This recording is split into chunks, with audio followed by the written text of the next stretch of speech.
A young woman is repeatedly attacked by an unseen entity in her home. I felt hands around my throat. Paranormal investigators try to identify the presence, but it's a desperate race against time. Crush Satan under your feet! Stephanie? Culminating in a final battle between the forces of good and evil. My wife was dying. In America, there is real evil. It lurks in the darkest shadows and in our most ordinary towns. Between the worlds we see and the things we fear, there are doors.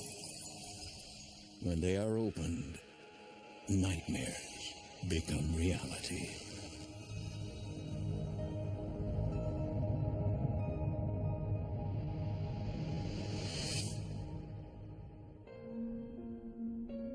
Over 150 years ago, the soil of Manassas was awash in blood as the American Civil War raged. Two major battles at Bull Run saw more than 20,000 wounded or killed.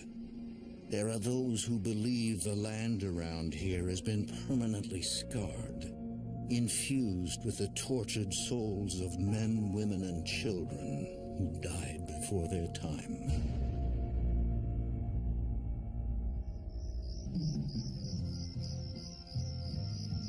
In the fall of 2008, Manassas resident Stephanie Winter attends a party at her friend Peter's apartment. She discovers he has a fascination with the dark arts. I noticed on his shelf he had books that I'd never heard of. The Necronomicon includes magic spells and advice on how to summon demons and spirits. Actually, it's a real useful book. Yeah, if you're dead, you should spend some time amongst the living, Peter. I was just hoping to spend a little bit more time with you. I think he got the wrong impression. In his mind, I had feelings for him, which was not the case. What's the problem? You know what the problem is, man. I'm married, okay? Get it. I'm just paying you a compliment. Lay off. The more I tried to tell him no, the more persistent he got. He pulled some of my hair out. What are you doing? Just getting what I need for a love spell. A love spell. You are sick. At that point, I was done. I didn't want any part of anybody who was into that sort of thing.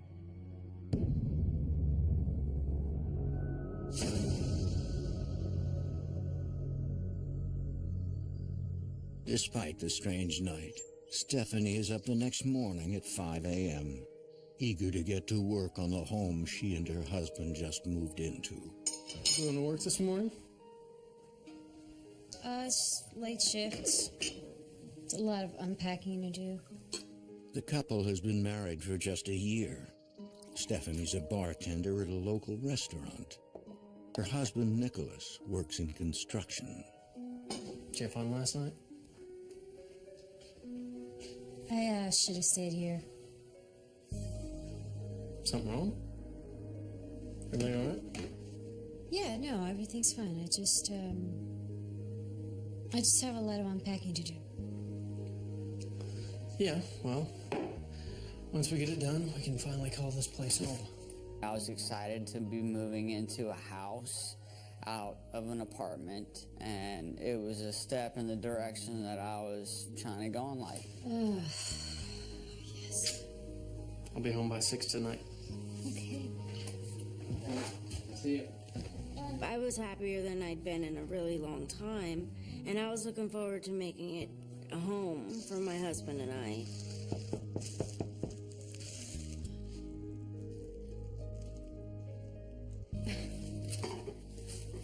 forgot something, babe? You forget something? What are you doing here? Peace offering. Did you wait until Nick left? No. I was just bringing you flowers. He was coming by my house 5:30 in the morning on his way to work, and it just really made me uncomfortable. Well, I didn't realize you wanted to get all dressed up for me. You need to leave, all right? Get out. Okay? What? You don't want to say no to me. Get out! Get out!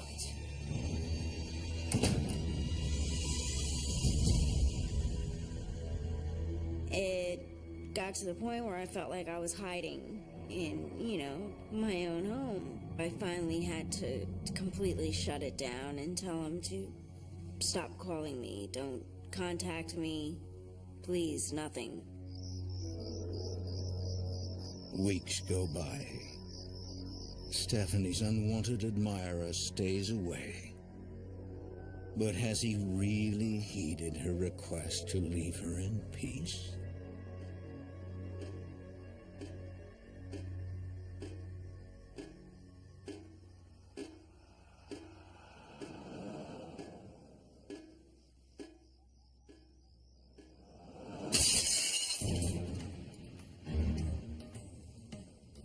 What was that?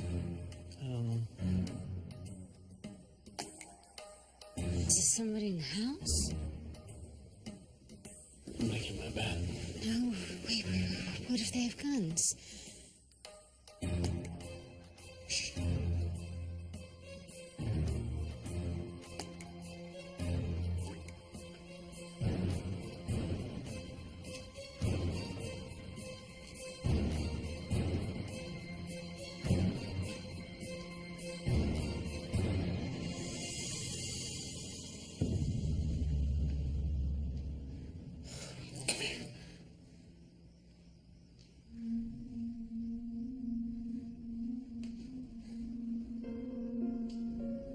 That's so weird. What do you think did that?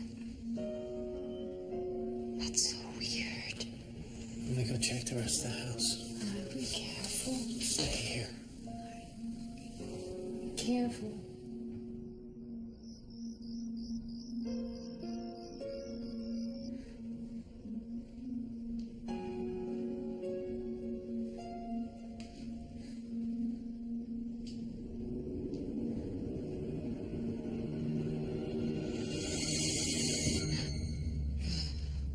It's okay. It's okay.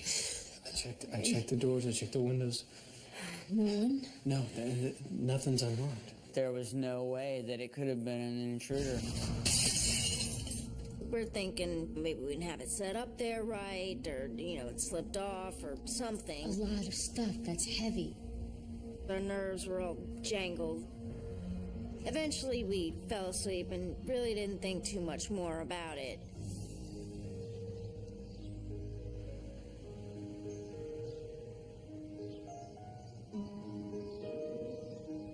Weeks later, Nick is working at home.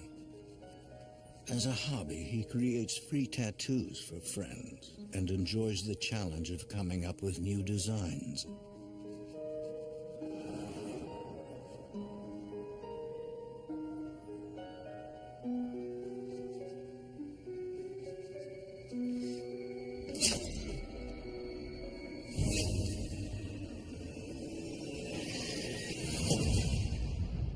I see this candlestick thing hit the wall out of the corner of my eye. It made this big black mark on the wall.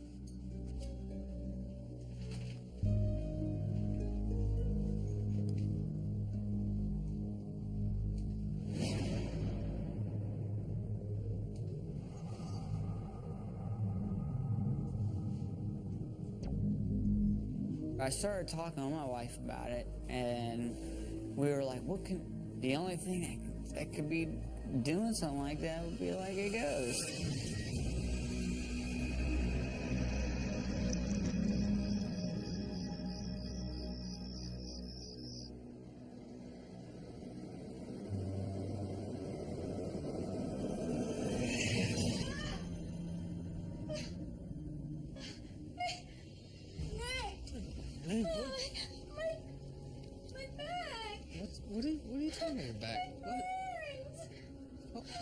I'm looking at her back, and I see blood start to form. What the hell did you do? What is it? What did you do? Baby, what did you do? No, you're bleeding. Hey, you're bleeding. What is it? No, babe, you don't want to you don't want to see this, okay? Just just. It was really burning. It was just on fire.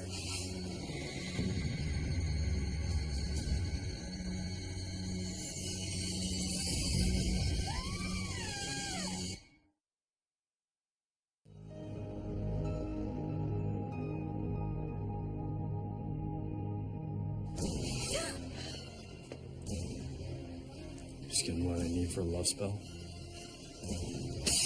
There have been disturbing events in Nicholas and Stephanie Winter's home ever since she told a love-struck friend with a fascination for the dark arts to leave her alone.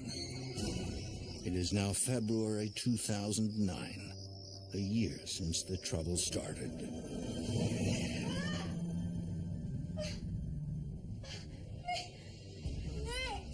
Hey, what? My back! What are you talking about your back? What? She was scared, and I was too, because there was no explanation for this. There were no tears in my clothing. I have a shirt on. I'm underneath blankets. How did that happen?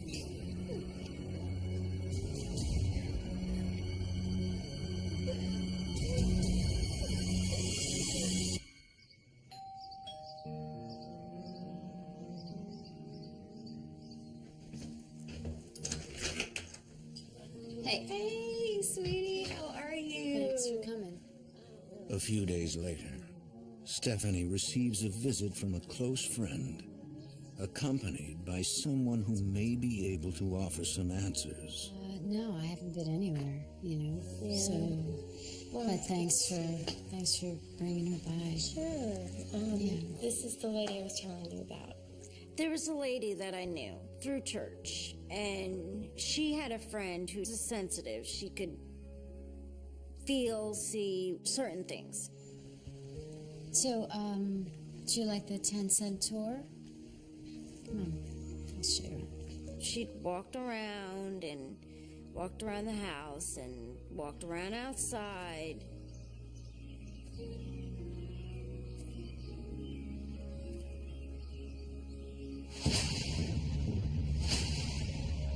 I sense the land has quite a history.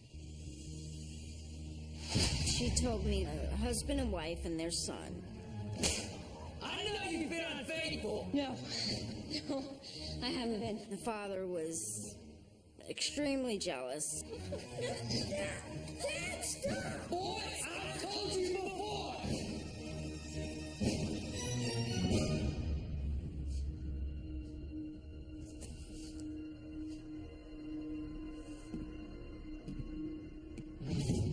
He ended up killing the mother and the son. It was the father that was haunting the property. I don't know if I reminded him of his wife or you know, what. A few nights later, Stephanie's scratches don't appear to be healing.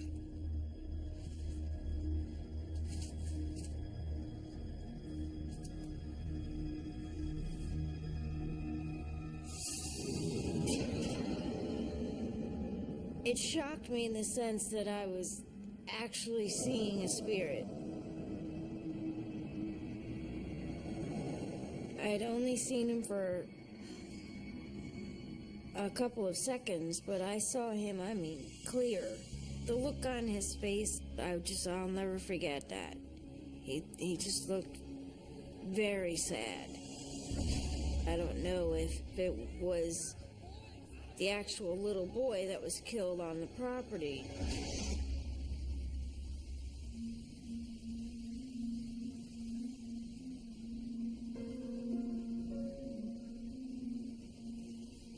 I know that there are lost souls. I fully believe that. I believe that ghosts could communicate in their own way. I did not believe that they could physically harm you.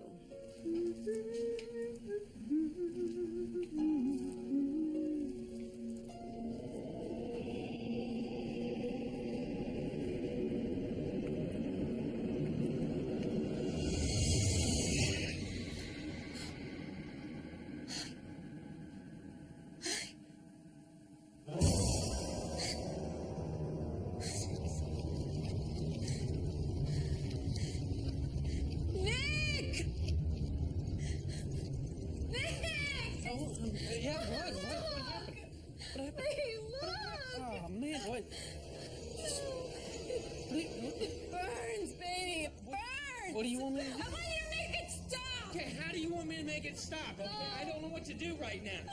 To see your skin open up when there's no explanation for it, the pain that goes along with it, it's like a liquid fire poured in there. I had to convince myself it was real over and over and over again, even though I saw it with my own eyes. Stephanie and Nick are too afraid of how people will react to share their experiences. We had nothing to compare it to, and nobody to talk about it with.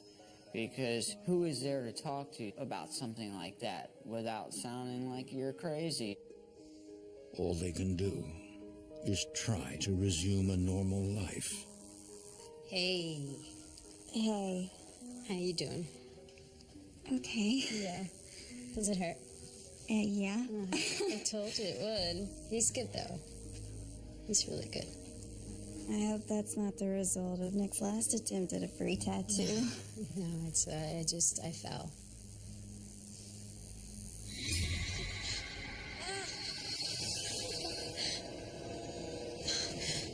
What the hell just happened to you? Right in front of him, my leg just opened up. We gotta get out of here. No, don't leave. Don't go. She was being tortured. Tortured in a way that I've never thought was possible. I felt totally powerless. And I begged, Why are you doing this to her?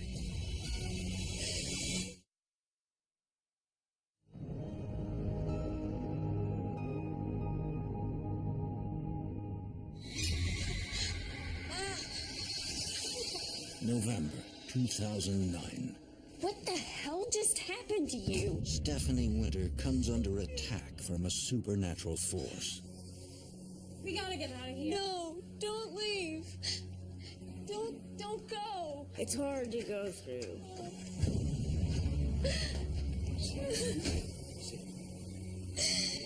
We felt alone. Nick feels powerless to protect his wife. Why are you doing this to her?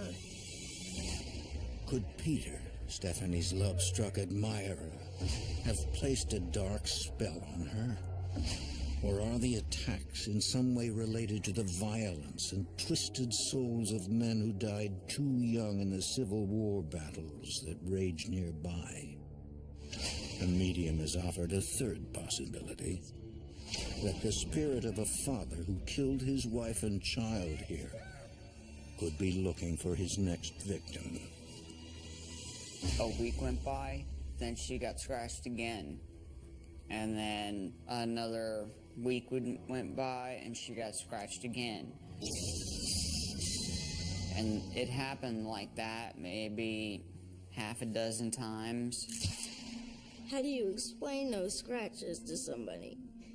And especially if you get hold of somebody who doesn't believe in the paranormal. My husband would have been locked up. I'd have been in a loony bin somewhere. And then what do?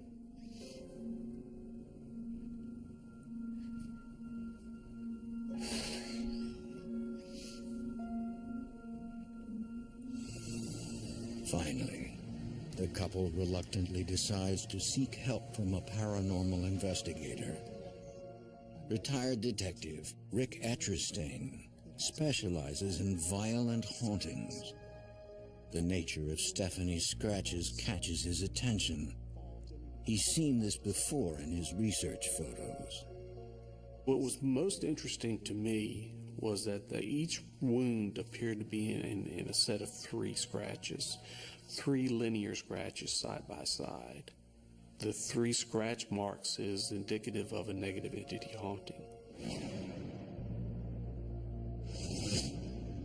3 scratches are very commonplace with the demonic. And the reason that is because the symbol of 3 is a direct mockery of the Trinity, Father, Son, Holy Spirit. If we're looking at a negative entity, usually it has to be invited or summoned somehow.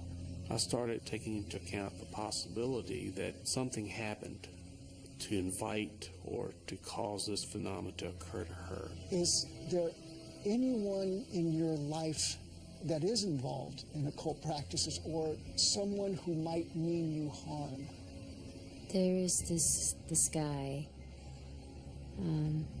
Peter, and he just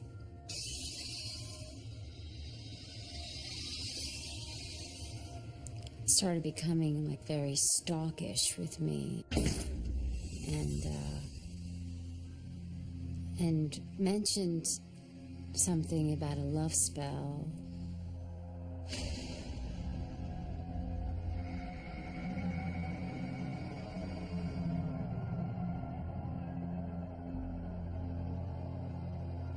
It's possible that he could have put a curse on her. I wasn't expecting to hear that. Stephanie is now convinced Peter may have unleashed some dark force to torment her. Everything kind of fell into place. Everything made a little bit more sense. Okay, this is what's going on. This is why it's doing it. This is why it has so much power.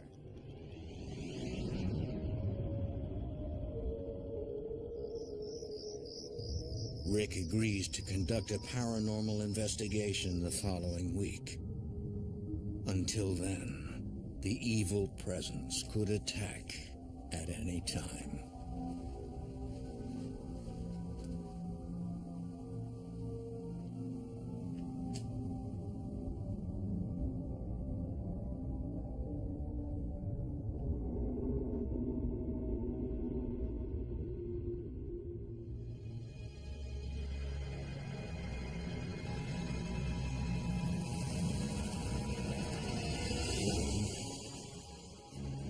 Get out of my house.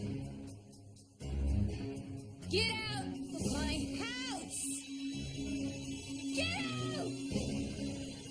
I was very angry and very confrontational, and I wanted it out. No more! You hear me?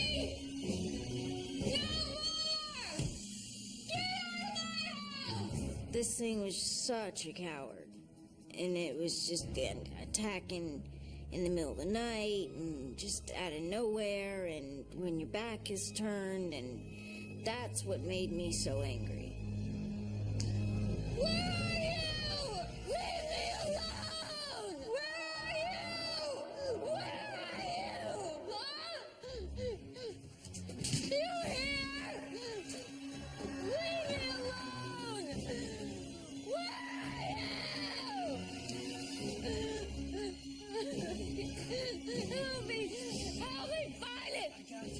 Help me find it! Please! Help me find it! Just go away! I begged my wife to move out of the house because I felt like the house was evil. I just wanted away from it. But then after talking with Rick, he said, well, you know, that might not work. In cases this severe, sometimes the entity will follow you no matter where you go.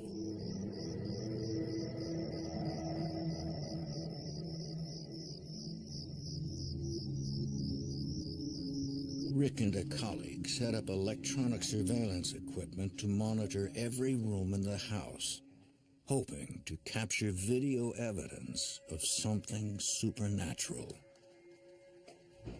During this first phase of the investigation, I tried to document what was going on, tried to experience something that would lend me to believe that what she was telling me was true.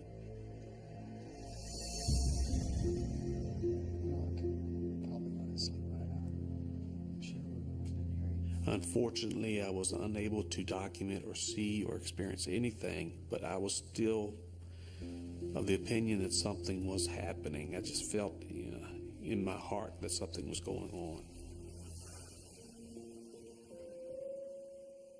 It would stay hidden when Rick was out, but as soon as he left, I would get scratched. I became afraid to leave my wife alone because at that point it became an every other day thing almost, or at least a couple of times a week. You doing okay, baby? You want something to eat? I'm not hungry. It was playing mind games with her because I could definitely tell that her spirit was being crushed. I think that it was trying to influence her into giving up. You haven't been out of the house in a day. I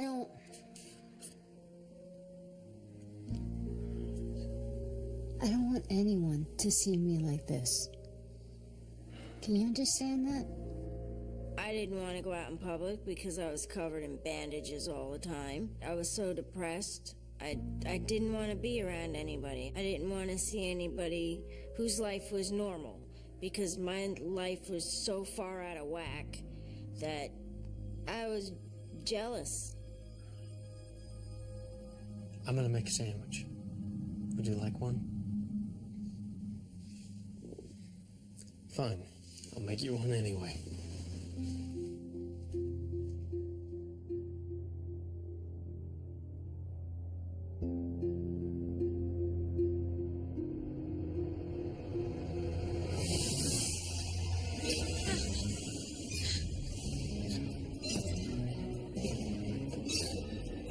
I could feel somebody on top of me. I felt hands around my throat.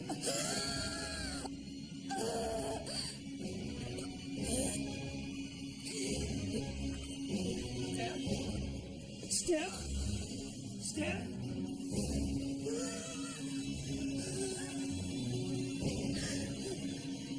I thought my wife was dying. Let her go! Do you want to hurt somebody who hurt me? Would you let her go? For more A Haunting, go to DestinationAmerica.com.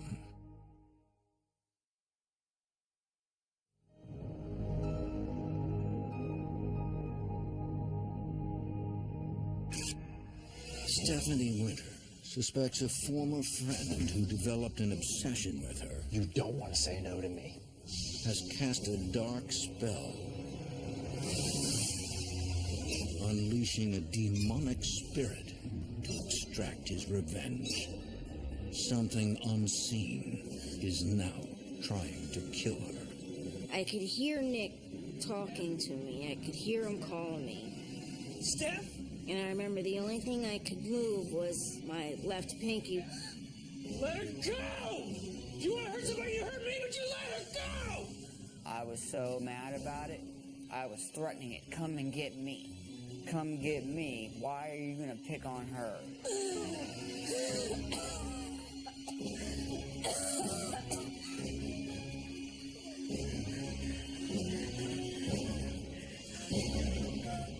All of a sudden, she just grabbed a breath of air and she sat up. We must have sat there like that for quite a while.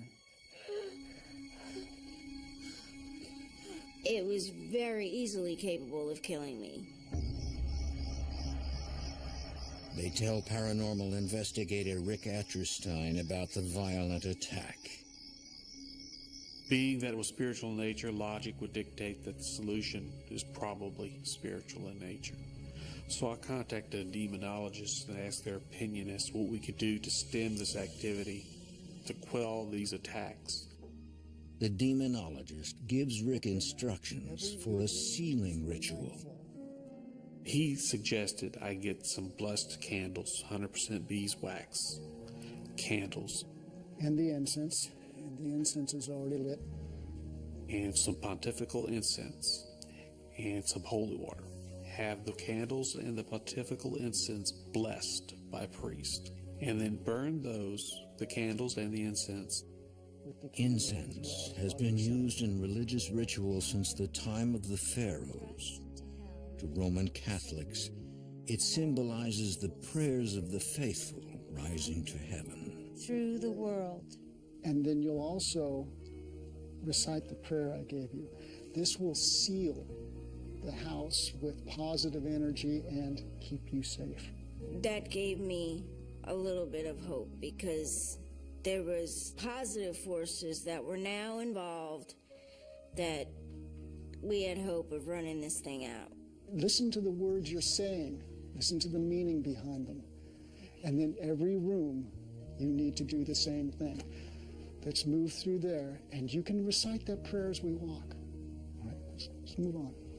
Saint Michael, the Archangel, defend us in battle. We would do that every single night, and it really did seem to work. Against the wickedness and snares of the devil.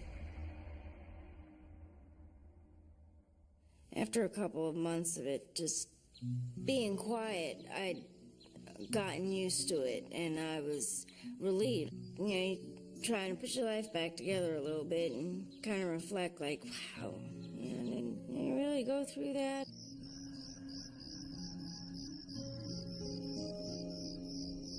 Stephanie gets used to her new nightly routine, convinced she is now safe again. It's March 2011, a year since Stephanie started performing the sealing ritual. And snares of the devil. O Prince of the heavenly host, in the name of God, cast Satan and his evil spirits into hell, who roam the earth seeking the destruction of souls.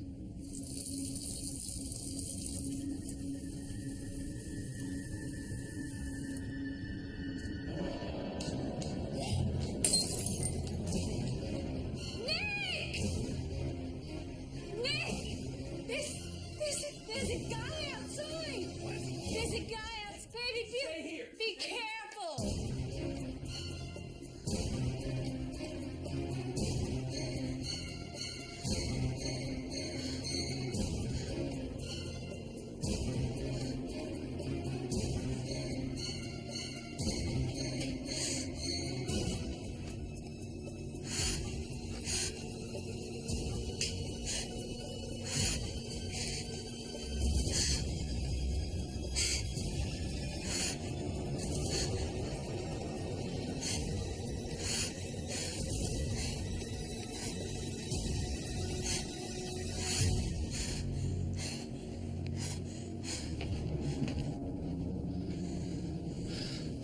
There's nobody out there. Who do you think it was, babe? I don't know. But I don't think he's stupid enough to come back here. We were standing at the front window kind of watching to see if we could see anything, anybody kind of hanging around.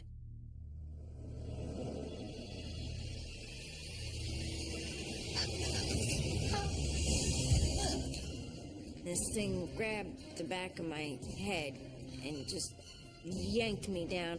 Did you hurt your neck? You okay? Shh. Don't move. Just relax. That was absolutely devastating because I thought it was over with. Nicholas called me. He was very frantic. He said that the attacks had resumed. In April 2011, paranormal investigator Rick Atterstein begins a 48-hour investigation, hoping to gather evidence to justify a formal Catholic exorcism. In order to get the Catholic Church involved, it takes a great deal of evidence and a great deal of documentation. Stephanie, What? there's something I need to ask you. What? Maybe you shouldn't use the sealing ritual while we're here.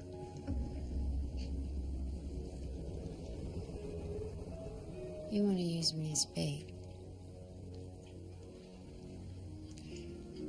If you're not comfortable with it, I'm certainly not going to try to convince you. No. No. Let's do this.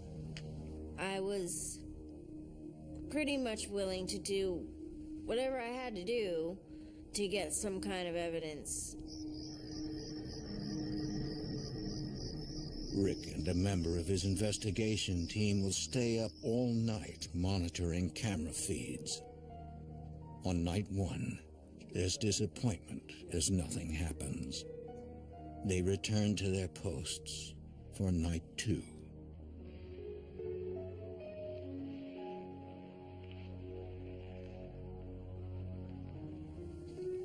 She's having a tough time again, sleeping. Yeah, she is.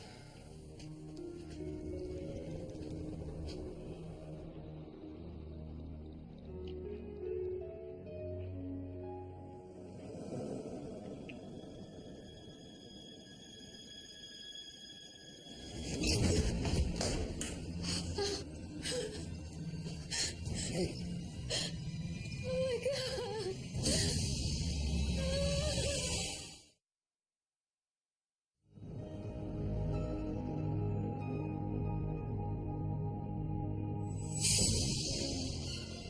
In Manassas, Virginia, Stephanie Winter is being tortured and tormented by a demonic entity. It may have been unleashed through a spell cast by a spurned former friend who became obsessed with her. Paranormal investigator Rick Atterstein believes an exorcism by the Catholic Church may be necessary. But first, he needs to capture proof of the evil presence.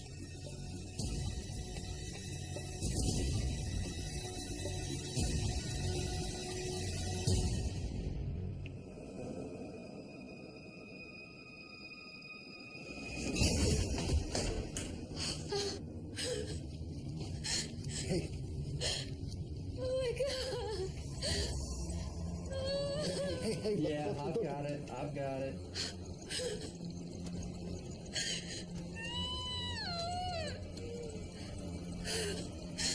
are you okay? The wound to her arm was so severe that in the kitchen itself, where she was standing, there was a pool of blood. There was also some minor blood spatter on the wall adjacent to where she was standing, which indicates to me that there was some force applied to that particular scratch. But the evidence is not strong enough to take to the Catholic Church. The video evidence was significant but not conclusive as far as I'm concerned, because she was in and out of the kitchen. If I want to take a skeptical stance, she could have done it in another room, come in, and pretended that she got scratched. I was kind of mad about that. I was like, oh, man, all right. The investigation continues.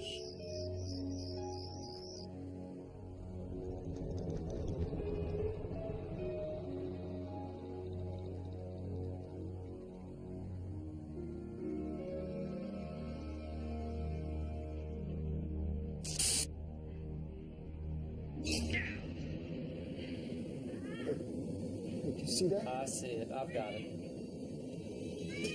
She needs me. Go, Gotta go, be quiet. go.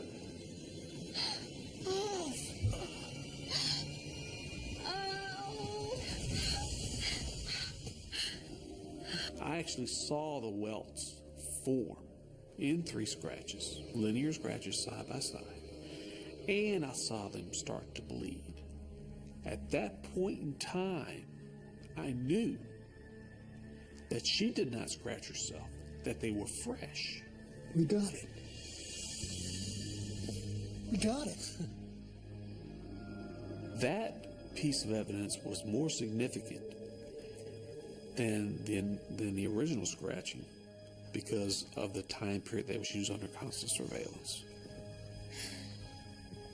We felt so good. It was like, thank God Rick finally saw this. He saw it with his eyes, and he's got it on camera.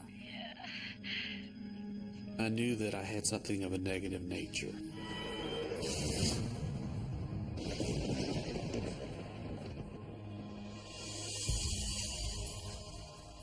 Rick contacts David Considine, a lay religious demonologist in Connecticut, whose work is officially sanctioned by the Catholic Church. Anytime that we're having outward manifestations where we're getting scratching and or someone's being punched or something of that nature, it's always reason for concern. We do have exorcists that work with us. What we had planned was for a mass to be initiated in her name. He suspected that she might be under demonic oppression. Demonic oppression is when a person starts to come under control of the entity. It's just a step away from becoming fully possessed. If that were in fact the case, she should show some type of adverse effect from this, even at that distance. This was not revealed to Stephanie, nor was it revealed to Nicholas. The day of the Mass arrives.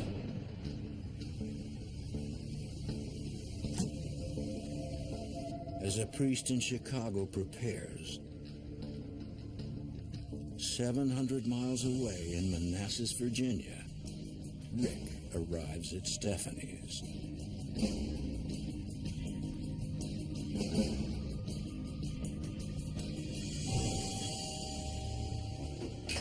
Hey. I didn't expect to see you today. I know. I left my notebook in here. Do you mind if I come in a minute? No, of course not. Come on in. That praesertum servus tua Stephanie Winter. The priest begins the Mass for Stephanie. Perpetua semper virginis intercessione. Did your friend review the evidence at all, or? Yes, he did. He's reviewing it right now. Perpetua mentis et corporis sanitate gaudere. Gloriae Beatae Mariae. As we forgive those who trespass against us, the blood of Christ. Sit down here. Lean back. Depart, Satan. I felt fine 1 second, and then felt like somebody set a bomb off in my head. The God of peace will soon crush Satan under your feet.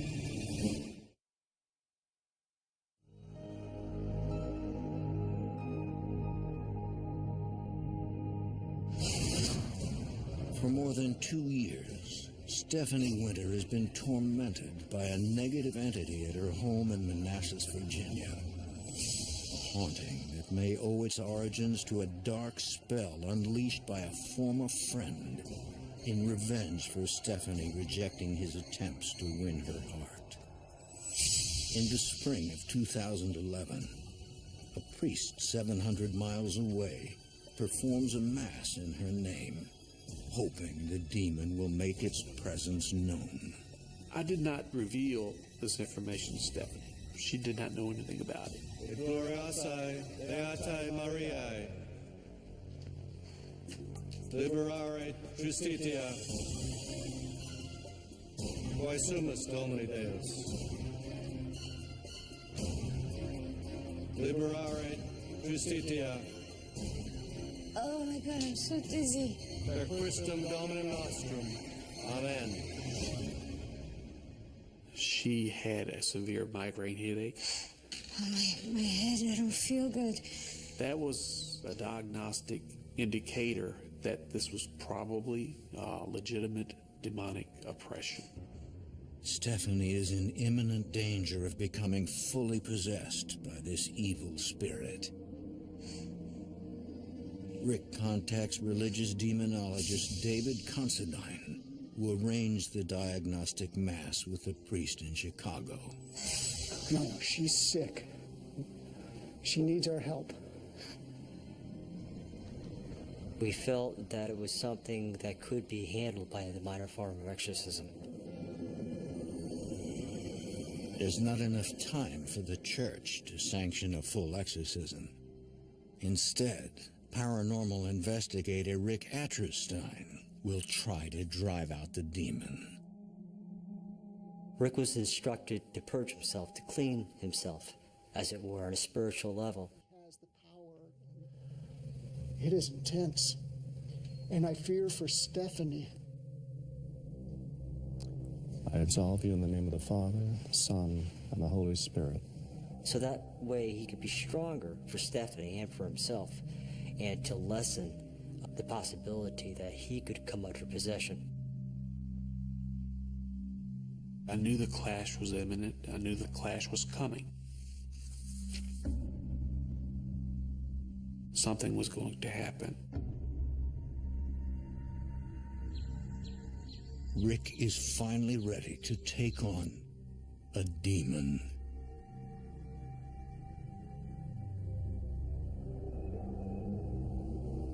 Are you okay? You ready for this?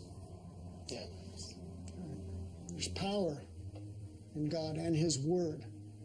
I'm going to read the entire ritual. Whatever happens, I want you to keep reading along with me.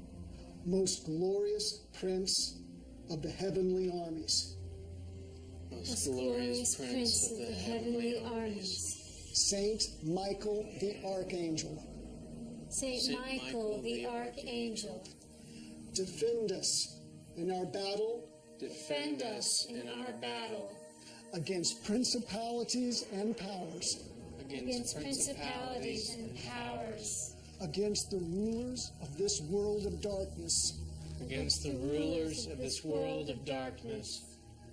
Against the spirits of wickedness in the high places. Against the spirits of wickedness in the high places. From the snares of the devil, deliver us, O Lord. From the snares of the devil, deliver us, O Lord. From the snares of the devil, deliver us, O Lord. From the snares of the devil, deliver us, O Lord. From the snares of the devil, deliver us, O Lord.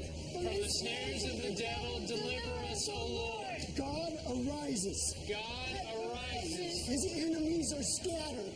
His enemies are scattered. As smoke is driven away. As smoke is driven away. So they are driven. So they are driven. As wax melts before the flame. As wax melts before the flame. So the wicked perish at the presence of God. So the wicked perish at the presence of God. Most precious heart of Jesus, have mercy on us. Place your hands there. Most precious heart of Jesus, have mercy on us. Most precious heart of Jesus, have mercy on us. Most precious heart of Jesus, have mercy on us.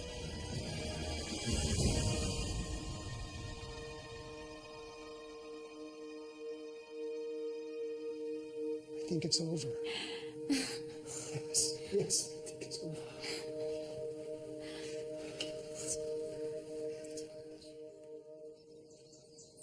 For now, it appears that the house belongs only to the living. It's been about 2 years since anything's happened, thankfully. And slowly, Nicholas and I have gotten our lives back on track and are able to kind of loosen up and laugh. It's funny how much you miss laughing when you don't do it for a couple of years. I've been able to see things that give me confirmation that there is demons or a devil and that there's a God. The couple continues to wonder what caused the haunting and if it is gone for good. Did Stephanie's love-struck former friend cast a spell and conjure a demon? Rick did bring that up to me, that Peter could have done that. He could very well have brought this thing to me. More than anything, Stephanie wonders about the ghost of a boy that appeared to her. I don't know if it was this demon that was in my house trying to gain my trust, or if it was the actual little boy asking for help, but I've never seen him again. I'm still on edge because I don't know if it's completely gone or if it's just dormant again.